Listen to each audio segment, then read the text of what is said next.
The Research and Publication Group at IIM Bangalore is dedicated to push research and meaningful research.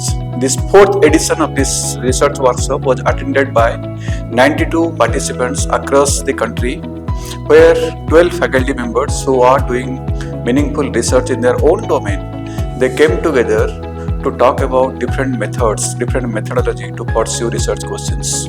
As part of capacity building exercise, Research and Publication Office has been arranging research methodology workshop twice every year since 2024. The workshop helps the budding researchers to equip themselves with new age research methods and techniques.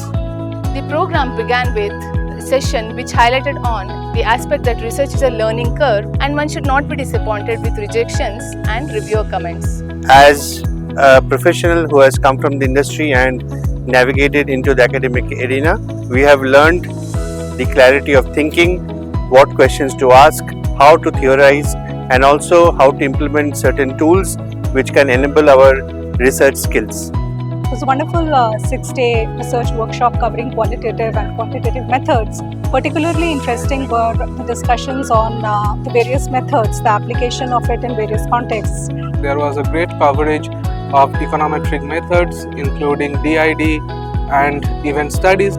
I think this school has helped me validate the work that I already do, that I am in the right direction. But also I think this school has made me fall in love with qualitative research, which is one of the most important learnings that I will take from here. The highlight of this program is the Editors Roundtable, which took us through the publication landscape, reviewers' expectations, and the common mistakes that we should avoid when we aim for a good quality publication. It is quite innovative program. If you are a research scholar or a practitioner, it is the best suited course for you.